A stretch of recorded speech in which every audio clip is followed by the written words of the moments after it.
We've seen how much Jonas has been riding in the front of the peloton, if not on the front at times. And they do take their toll. There's not been one easy stage in this Tour de France yet. No, we're only 5 days in, and the next 2 days, Johan. Johan, are just as bad. This has been. I can't remember a first week of a Tour de France like this for some time. Yeah, I'm the 2012 Tour de France winner, Sir Bradley Wiggins, and I'm Johan Bruyneel. I directed my teams to 9 Tour de France victories. Welcome to the Sir Wiggo and Johan show, our daily show where we dive deep into the tactics behind every stage of the Tour de France. Okay, here we are again, the Sir Wiggo and Johan show, presented by Ketone IQ, like every day. Bradley, we're talking about stage 5, the individual time trial, 33 kilometers, first big appointment of the Tour, I would say, the race of the truth. What's your, if you have to pick one element, what's your takeaway of today? My takeaway from today is the ride from Tadej Pogačar, especially after the Dauphiné, where we questioned whether Jonas would beat him today. But Tadej's really made a strong claim today for the next 2.5 weeks. And how I was watching it this morning, Johan, I was watching it with my NordVPN, which of course is our sponsor of our show today. With NordVPN, you can safely access your favorite streams and other content from home, no matter where you go. Easily switch your virtual location to access apps and websites in other countries. Easy to use, connect with one click or enable auto connect for 0-click protection. 7,500 plus servers in 118 countries. You can change your virtual location easy. Amazing speed. NordVPN is one of the fastest VPNs out there. One NordVPN account can be used in 10 devices and supports every major platform: Windows, Android, iOS, and macOS. Get your exclusive NordVPN deal here at www.nordvpn.com/themove. It's risk-free with Nord's 30-day money-back guarantee. Link is in the episode show notes. Okay, Brad. As we said in the time trial, I agree with you. Pogačar's performance was outstanding. Before we go into a little bit of details of the performances, I would like to talk a little bit about the equipment that was used. This is one of the showcases of cycling, right? The industry, all the big brands, they provide, and for sure for the Tour de France, their best equipment, some prototypes, some new. Did you see something special today? We saw, for example, chain rings have increased tremendously. Remco was on a 64 chain ring with 165 cranks. Today was on a 160 cranks with a 62, and Jonas had a huge chain ring, 68, 160 cranks, and then also Primož was on a 68 chain ring. Other than that, what did you see today? Anything that came to your attention in terms of equipment? Well, in terms of equipment, the one that surprised me the most was the Frenchman, Kévin Vauquelin, who finished 4th today. Yeah. And I think it's fair to say, the disadvantage he's at on one of the smaller French teams, with the resources they have for aerodynamics, wind tunnel testing, in terms of the financial backing that they have to really go to town on the aero stuff. I think he did one of the performances of the day. And I forget the last time we had 2 Frenchmen in the top 10 of a Tour de France time trial. So it was a great ride for him, and I think it's no surprise that he's being rumoured to be moving on next year to the likes of Red Bull or potentially Ineos. So he's a big talent, and 4th place today, that was a great ride from him. But other than that, Remco, I think Remco looked as class as ever today. For someone so small to produce the speed he does, and probably the best time trial position I think I've ever seen in terms of aerodynamics and the efficiency of which he races at. But yeah, it was a class act again, class performance from Remco. Tadej, Tadej probably looks like he's got the worst position and the worst setup of all the main guys. Jonas looked fantastic again with the big helmet, very, very low tuck position for someone of Jonas's ability, but just wasn't going fast enough. So it's really interesting. You have guys out there that look the part, but just aren't going as fast as you think. So it was a great day, and I think it's really, there's so many different dynamics going on. You've got Pogačar, who's staked his claim now for another Tour de France win, barring injury, barring crashes. He seems to have the strongest team. He's proved the last few days he's the strongest rider in terms of GC. Remco, I thought Remco did a fantastic job in refocusing after, a disappointing few days, got caught behind a few crashes, lost 3 seconds on that run-in yesterday. And to get the stage win today, that's going to do his morale, wonders. And so I think it's give us some good questions to be answered. Yeah, for sure. I agree with you on Vauquelin. That's actually, if you think about it, you be on Arkea. And also, with all the respect for the brand, it's a historic brand, but, Bianchi, in terms of time trial equipment, is miles behind, certainly behind Cervelo, behind Specialized, behind all the big brands, right? And so we already knew he was on great form. He's now third in GC, by the way, which is incredible. I can tell you, by the way, we can think about rumors and speculations. Kévin Vauquelin is riding for Ineos next year. The deal done already several months ago. So I think that's going to be a big progression in his career. As you guys talked about on the move, it's surprising to see that a team like Decathlon, with now that huge budget, I think they're going to be the third or the fourth biggest budget, that they miss out on arguably, for the moment, the best stage racer of France, right? That's strange to see. But yeah, other than that, I think we saw everything in terms of equipment. We saw everything in the Dauphiné already. The only thing that I see that all these, you were experienced with it at the end of your career, the shorter cranks. Everybody is now on 160, 165, some even on 155 cranks for the time trial. So obviously that's, initially when this movement started like 2 years ago, I had difficulty putting my head around it. But, if you really think about it, it makes sense, Yeah.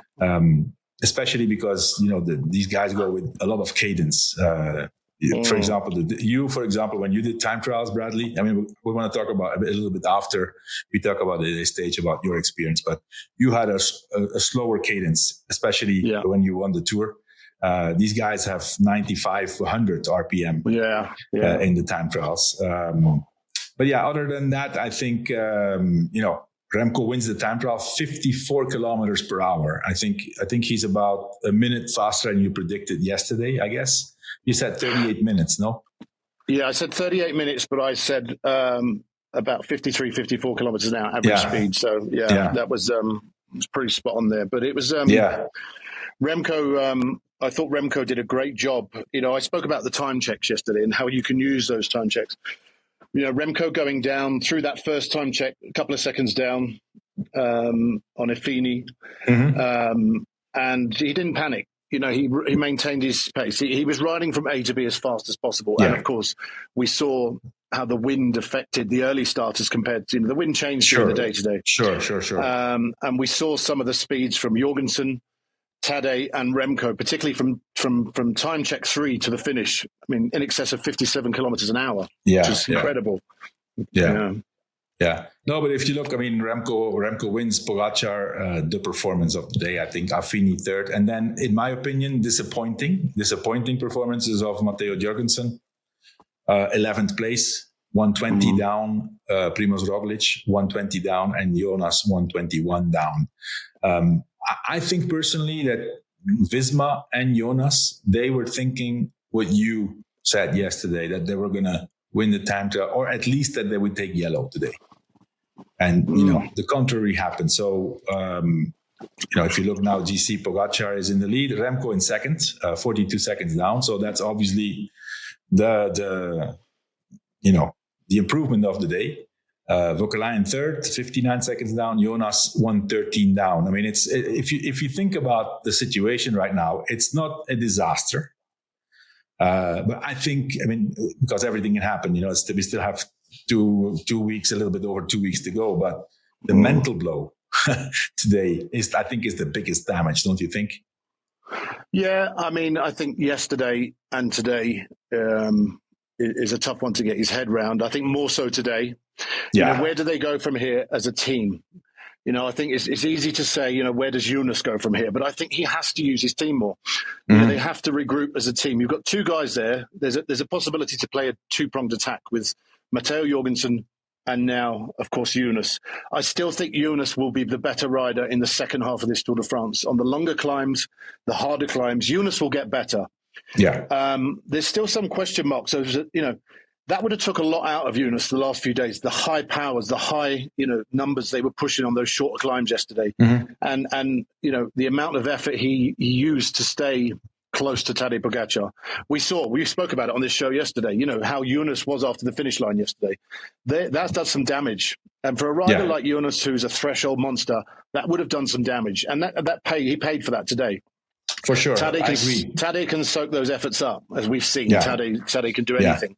Yeah, today, if you look at them today after the finish, they were both dead. They gave everything. But as we said yesterday, Tadej recovered extremely fast.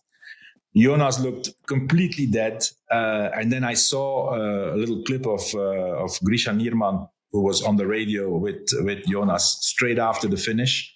He said, "Hey, congrats! It took a lot out of us. It was on the limit." He was saying but great job. So I think today both Jorgensen and Jonas paid for the efforts of yesterday. It's not to be underestimated. It was extremely hard in the last 30K, and those strong, violent efforts. I mean, the muscle damage. You don't recover from that, overnight. No. And he's made those efforts every day since the start of this Tour de France. We've seen how much Jonas has been riding in the front of the peloton, if not on the front at times.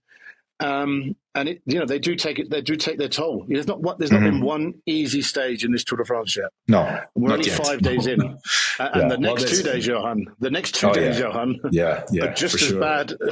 This has been. I can't remember a first week of a Tour de France like this for some time. Yeah. Okay. Well, speaking of taking a lot of energy out of the rider, the efforts of yesterday, today. I want to talk about our other partner, our presenting sponsor, Ketone IQ, as every day. As we know, almost all the teams are using ketones nowadays. Almost every endurance athlete is using ketones. My personal preferred format is the 10-gram shot of Ketone IQ. High performance energy, 10 grams of ketones, a clean shot of energy, and no sugar and no caffeine. A lot of studies have been done about the use and the effects of ketones, and it's been scientifically been proven that ketones do actually boost athletic performance. In a placebo-controlled study with trained athletes, Ketone IQ boosted average sprint power by 19%, peak power by 13%. It cut fatigue by 10% and spiked blood ketones 5 times in just 20 minutes. Very important for Tour de France riders. It's been proven that ketones also help with a faster recovery. Ketone IQ, as we know, is a partner of Visma Leasebike and did a lot of studies with the University of Leuven to explore recovery and high altitude adaptation. Their key findings are an improved blood flow, higher muscle oxygenation, and better endurance and stamina. So go to ketone.com and enter the code TheMove20 at checkout for 20% off. Okay, let's move on. We've talked about the results. We saw Affini having the best split time for a very long time. Great time trialist. I actually picked him as a wild card in our show outcomes yesterday, just in case the weather would change. You never know. If the wind would have picked up a little bit more, Affini maybe had a chance. Tremendous time trialist, by the way. European champion. There's something, however, I want to ask your opinion on, Bradley. Today we were in doubt. Okay, who's going to be the best? Okay, we all thought and kind of knew that Remco would win the stage, right? And then it was, okay, who's going to be the better of the two, Tadej or Jonas? Pogačar or Jonas Vingegaard? I remember 2 years ago in that famous time trial that Jonas won in Salange, I did some checks at the beginning, the first 500 meters. I think it always sets the tone how a rider leaves the ramp even if it's a long time trial. And I remember back then, after 30 seconds, Jonas was already 5 seconds faster than Tadej. And he kept that pace throughout the whole time trial. Today, I did the same check. And after 25 seconds, Jonas had lost already 2 seconds on Tadej. It might seem a detail, but I think it sets the tone straight away. You could see that Pogačar left with a lot of power. Do you think, I know you have to pace it for 33K, but do you think that the way they leave the ramp and the way they feel the power on the pedals straight away, does that have an effect on the overall result of a time trial? I think unknowingly that it does for certain riders. I was used to the track, so I would leave the start house and I would do the 3-second countdown as if I was coming out of a start gate on the track for an individual pursuit. It definitely sets the tone for how you're going to suffer psychologically. Whether you continue that effort through, we're only talking about the first 25, 30 seconds. You're talking about going from A to B as fast as possible. That's your average speed, so you want to get your speed up as fast as possible, as quickly as possible, and then settle in. Once you get up to speed, you can maintain speed. It takes more effort to slowly, progressively press the power on to get up to that speed. And if you take longer to do that, it does more damage. So the quicker you can get up to speed and then back off, once you're at speed, you hold speed and just feather the pedals. I agree with you. I definitely think it sets the tone. It sets the tone psychologically more than anything.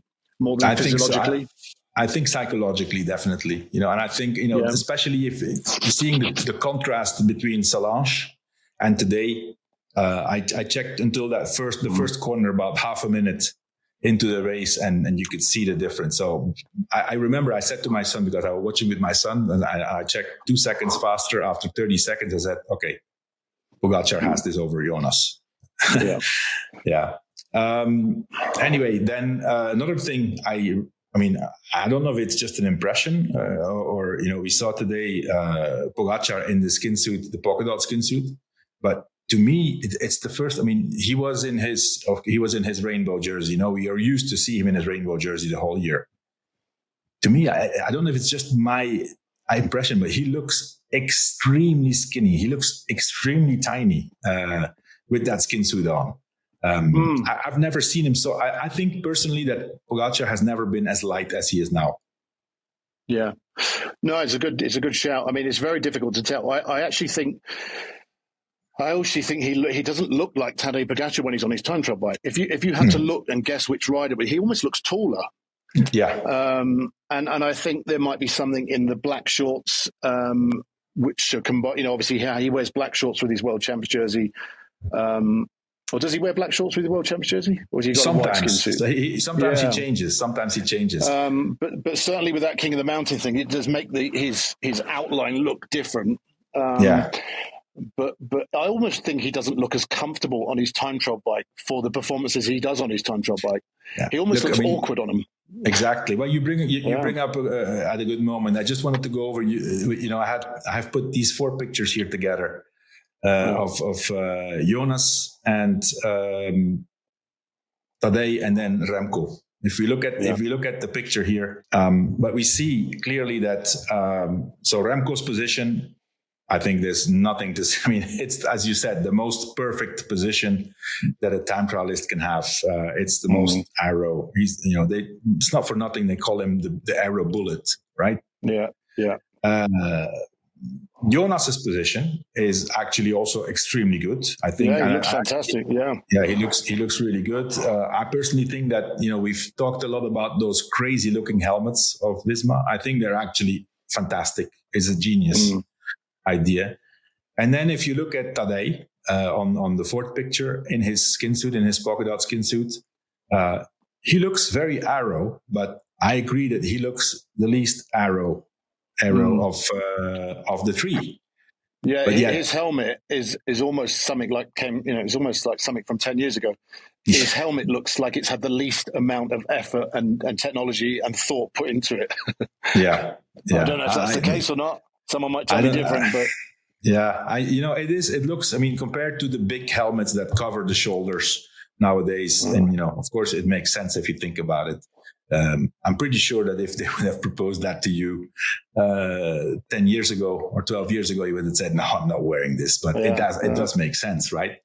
It's strange to see that UAE and their sponsor helmets haven't gone that way yet. But anyways, compare these positions. They're all extremely aero, but Remco is just to perfection. It's incredible. Did you see even, I mean, it's so much detail. Did you see what they did to his visor? The visor of Remco. Yeah. So there's a cutaway. So when he's down, does it go over his forearms? Yeah. Yes, right? Exactly. Yeah. Yeah. So I don't think there's anybody who has put so much time in the time trial position and the equipment as Remco, and we know that he's an obsessed guy with that, but also to be able to. I mean, I think that this is what people need to understand. In Segway, Remco is extremely aero. To be able to get into that position. Yeah. People don't understand how much you have to work for this. You have to train hours and hours and hours. Right? Yeah, and it's what gives him his efficiency is the ability, the powers that he can produce for a small guy like that, but the position he can get himself into to still stay competitive, and not just be competitive, be the best in the world. It reminds me is very similar to Chris Boardman. Chris Boardman was never a big powerhouse in terms of the numbers he could produce, but the numbers he could produce and the efficiency he could find with his positioning on the bike meant he would win time trials and win prologues. Remco is very similar. Remco, for someone his size, with the power he produces, should not be able to time trial as well as he does. Yeah. But the attention to detail he gives to the time trial position of the bike, and the ability that he has for time trialing, that coupled together with the position he gets himself into, means he's a dominant force. Yeah, no, it's incredible. He is the best time trialist in the world for a reason. I mean, I would need to look back. When did he not win a time trial lately? It's been a while. Ago, in the Tour de France. Yeah, so he's unbeaten. He's unbeaten in the last 12 months. The last time trial, which was more of an uphill time trial, also with the Col d'Aise, right? But you think what he has won? Yeah, you think what he has won in the last 12 months? He's won the Olympic title, the world title, the Belgium title, Romandy, Dauphiné. I mean, and then today the Tour. Yeah, it's quite a palmarès just in the last 12 months. Oh, incredible. Yeah. Bradley, I just wanted to make a little parenthesis and not talk about today's race, but having the privilege of having you on here and being in your day the best time trial in the world, also Olympic champion time trial, world champion time trial, our record holder. I would like, if you can, to explain a little bit to us, to me and to the listeners, what the process of the time trials were in your days. For example, in the Tour de France 2012, there were two longer individual time trials, I think, to remember. Yeah, 39 kilometers and 53 kilometers. Yeah. So, a considerable amount of 90 something kilometers of time trial. No team time trial, no? No team time trial. No team time trial. But so I imagine also when you prepared for that Tour de France, and especially you knew that you were going to take time in the time trials, the way you prepared, I would imagine that before in the beginning of the season, you went to do the recon of the time trials already. So before Paris-Nice that year, myself and Sean Yates, Sean was my right-hand man. Sean, don't forget, Sean was the last British winner of a Tour de France stage in a time trial in 1988. Still, up to a few years ago, was the fastest individual time trial in the Tour de France. But Sean was great. Sean would dissect time trials and dissect the course and would have all that information before I saw it. So we were halfway there. So before Paris-Nice that year, we went to look at the long time trial in La Chartre. We rode it. And after the Dauphiné in 2012, we stayed around in the area and went to look at the other time trial in Besançon, I think it was. So we recon both, but nothing can prepare you for what the course is going to be like on the day when it's barriered, spectators, etc., etc. When they take road furniture up for race lines and things. So you're kind of, you still don't know. So I would follow a rider early on in the day for parts of the course to see what it was like. They would also film it. So I would send once the first rider were done, they would send a video back from the car. So I would watch that in the bus up through anything half an hour to go. So I would have a full idea of where I was going to take. Plus then, I would rely on Sean Yates, who would have every corner detailed out on the list. So I'd be riding on, Sean would say, 300 meters, Brad, hard left, full gas on the skis. So I would know not to come up off the skis. I would stay on, and I would rely much like a co-pilot in rally driving. And where do you think he learned that? I don't know, Johan. Where was he before he was on Team Sky? Where was he? US Postal. Yeah, of course. And so there was an element of trust between me and Sean on that front, and I would trust that he knew time trialing. He knew what information I wanted and how to deliver it. Sean would never get too excited in cars. So Sean would never go, Brad, you're 1 minute up. You're going to win the race. He was never like that, Sean. It was just, Brad, 59 seconds up on Tony Martin. That was it. Just pan. And he knew that was like, and so, and then every now and again he goes, you're killing it, Brad. You're killing it, just little bits of motivation like that. So Sean was great like that. On the day of the race, so as I say, we would look, have some video feedback, some video footage. I would have seen the course in the morning. I would have the course in my mind from whenever we reconned it. And we would just go out there. And it was just, once I was out there, it was a lonely existence. And I would ride from A to B as fast as possible. And A to B, it wasn't, time checks weren't going to affect how I rode. It was just a case of going out and correlating speed with power. If I'm going up a climb and it's 1 kilometer long and I would aim to sit at 500 watts, I wouldn't get out of the saddle. I would stay in my tuck position. If we were going downhill and I was doing 64 kilometers downhill, and I wouldn't need to sit on 500 watts, it would be whatever the power was for the speed I was getting. And it was just a case of A to B as fast as possible. And on what part of this course am I going to make the most gains? You're not going to make it on a straight downhill section compared to someone else who can also do 65 kilometers an hour. You're going to make it on the rises and how you apply the pressure on the climbs and how you take it over the top. And that's really where I went, the last time trial was pretty much flat, much like today, but twice as long. And I just rode at, correlated speed and power the whole time. And the time checks were just confirmation that I was getting faster and faster and putting more and more distance in between me and the riders behind me. And it was a mental the time trial like today is just a mental. There's nothing to break your concentration. There's no climbs. There's not a whole great deal of technical sections. So it's just a case of how can I sit on this red line and psychologically make myself suffer more than the other riders. And that's what someone like Remco is great at. And Tadej did the same today. And someone like Jonas today on a course like that is your worst nightmare in a time trial, is getting negative feedback that you're going down and down and down, and you're watching the race go away from you, and you can almost see the desperation on Jonas coming into the finish. They're the worst time trials for anyone. Yeah, no, it's horrible. It's horrible. And in terms of the equipment, Brad, like the wind tunnel testing and everything in the off season or at the beginning of the season, did you guys do? I just want to see if there was any, any novelties already then. Yeah, I mean, I never spent my time worrying about that. I would rely on the people that were paid to do that. So I wouldn't go to the wind tunnel. They'd have a mannequin of my body double in the wind tunnel and put bits on it. So Chris Boorman headed up that project for us. And Chris, as you know, fanatical about aerodynamics. Yeah. He's got the T-shirt. He's been there, done it. So I would entrust those guys to do their job in their domain. And I would focus much on getting myself to the right fitness, and those pieces would be dripped into me at whatever time, whether it was the Tour de France, here's a new skin suit, Brad, here's a new helmet, Brad, this is going to be the, and I would rely on them, and that was it. I would focus on the things I could control, and the things I can control were, how can I be in the fitness and execute a performance on a time trial over 55 kilometers or 39 kilometers to the best of my ability, and not worry about what equipment I was on, but I would entrust the people that were out there that I was going to get the best equipment. And that's where every department, did its job to the best. And that's why we had a winning culture and a winning team. Interesting. Now, I also wanted to touch a little bit on the difference between, your time and you over the years of your career, and nowadays in terms of positioning. And I found this, I took together a few pictures. If we put this picture up here, I found these 4 pictures. The first one is you on Cofidis, and then you go to Crédit Agricole, then you went to Garmin, then Tour de France in the yellow jersey, world champion, and then the hour record.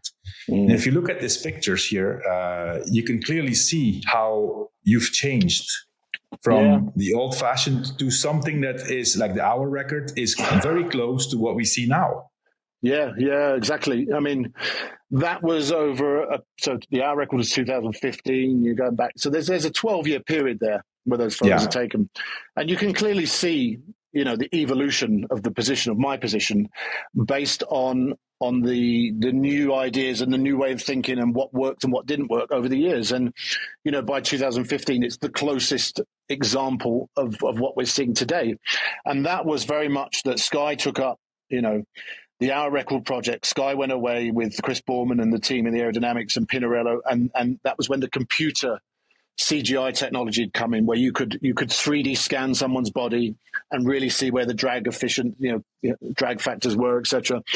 And we had the 3D printed handlebars, which they all see today. They've all got, so they're modeled to your exact elbow and arms and forearms. And I also finished Paris-Roubaix in April, 1775 cranks I used to ride. And the plan was to do the hour record on 1775 cranks, because all my time trialing was on 1775. Mm-hmm. And the new information that was coming through at that time from the wind tunnel and CGI testing and all that was that 170 cranks are now going to be the next big thing. Mm-hmm. It reduces your whole frontal area position. You can get, you could get lower down, closer elbows together, all that sort of stuff, which is what resembles in that hour record picture. It's funny how that's the evolution of that, where we are today, talking about 155 cranks and 160 cranks. That was the new way of thinking. But you can see the difference in my positions over those photos there. Oh yeah, I mean, if you look at Cofidis looked like. Yeah, I mean, you were of course a time trial specialist, but didn't look fast at all. No, not at all. Crédit Agricole looked even worse, and then the Garmin picture looks already a lot better. We're getting better there, yeah. That's 2009, I'm guessing. Then 2012 in the yellow jersey. I mean, great position, but you were also extremely strong. And then the time trial position in the World Champions jersey is very similar already. And then if you look at the hour record, I was there, by the way. I was there in 2015 in London to witness that hour record. Then just for fun, Bradley, I found this picture here. I don't know if you remember this picture. I do remember it very well. That is actually not a bad picture for an 18-year-old. That is not a bad position. Well, I mean, it's not a bad position for that era. For that time. For that era, as an 18-year-old, was a junior national 25-mile time trial championship, which I won. Did you? Okay, it's you not won bad. it, so okay. Yeah, but that's yeah. Okay, time for our Ventum trivia question. As every day, Ventum gives us questions. You can enter into the contest at the end of the Tour de France. Of all the correct answers, there will be a winner drawn. Who will win a $5,000 store credit towards any Ventum bike you want to purchase. Yesterday's question, stage 4, was the following. While not a famous summit in the Tour, stage 4 featured the Côte Jacques Anquetil, a 2.6 kilometer category 4 climb named after French cyclist Jacques Anquetil.